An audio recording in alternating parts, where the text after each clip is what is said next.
Kurukshetra season 1. ఈ series మొత్తం 8 లాంగ్వేజెస్లో నెట్ఫ్లిక్స్లో స్ట్రీమింగ్ అవుతుంది. తెలుగు డబ్బింగ్లో కూడా అవైలబుల్గా ఉంది. నాకైతే నచ్చిందండి ఈ సిరీస్ మొత్తం 18 ఎపిసోడ్స్ ఉంటాయి. ప్రజెంట్ 9 ఎపిసోడ్స్ రిలీజ్ చేశారు, మిగతావి తర్వాత రిలీజ్ చేస్తారు. Each episode 30 minutes run time ఉంటుంది. ఇంకా ఈ సిరీస్ అయితే ఓన్లీ కురుక్షేత్రం యుద్ధం మీదే ఉంటుంది. కౌరవులు 5 రాజ్యాలు ఇవ్వలేం, కానీ కావాలంటే యుద్ధం చేసి 5 రాజ్యాలు గెలుచుకోండి అన్న దగ్గర నుంచి ఈ సిరీస్ స్టార్ట్ అవుతుంది. ఈ సిరీస్లో యానిమేషన్ చాలా బాగుంది. కౌరవుల ఫేసెస్ అయితే అందరివి చాలా బాగా సెట్ అయ్యాయి. బట్ పాండవుల్లో అర్జునుడిది, భీముడి ఫేసెస్ అంతగా నచ్చలేదు నాకు. ఇంకా మిగతా వాళ్ళందరివి బాగున్నాయి. ఈ సిరీస్ స్క్రీన్ ప్లే కూడా చాలా బాగా రాసుకున్నారు.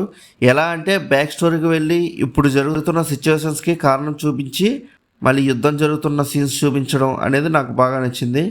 అంటే ఈ యుద్ధం ముందు మహాభారతంలో ఏం జరిగిందో ఎవరికి తెలియకపోయినా అందరికీ ఈజీగా అర్థమయ్యేలాగే రాసుకున్నారు స్క్రీన్ ప్లేని.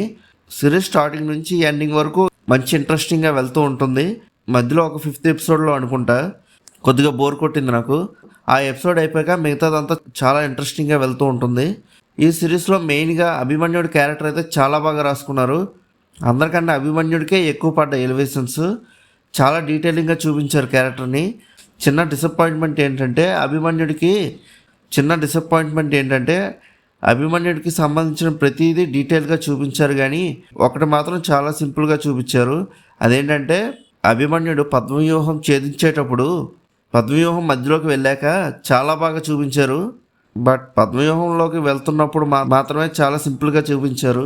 ఇంకా కొద్దిగా ఇంట్రెస్టింగ్గా అండ్ డీటెయిలింగ్గా రాసుకుంటే బాగుండు అనిపించింది. ఒక ఎపిసోడ్ మొత్తం పద్మవ్యూహం ఛేదించడం గురించే చూపించుంటే బాగుండు, కానీ ఒక 5 minutes మాత్రం చూపించారు ఆ పార్ట్ మాత్రం. ఇంకా మిగతాదంతా చాలా బాగుంది ప్రతిదీ. ఇంకా కర్ణుడి క్యారెక్టర్ అయితే పర్ఫెక్ట్గా చూపించారు, సేమ్ మన మహాభారతంలో ఎలా ఉంటుందో అలాగా. ఎందుకు అంత స్పెసిఫిక్గా చెప్తున్నానంటే మనం మా టీవీలో వచ్చిన మహాభారతం సీరియల్లో చూసుకుంటే కర్ణుడు మంచివాడని, దుర్యోధనుడి ఫ్రెండ్షిప్ కోసం అధర్మం వైపు నిలబడ్డాడని చూపించారు.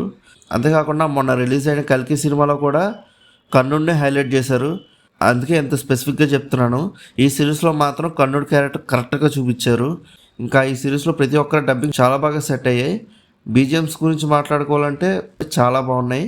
ఇంకా ఓవరాల్గా సిరీస్ అయితే నచ్చిందని నాకు. మీరు కూడా చూడండి, నచ్చుతుంది.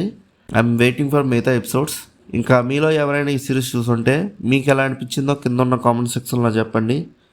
అలానే ఈ వీడియోకి లైక్, షేర్, సబ్స్క్రైబ్ చేసుకొని బెల్ ఐకాన్ కూడా ఆన్లో పెట్టుకోండి. ఇంకా నెక్స్ట్ వీడియోలో కలుద్దాం. బాయ్.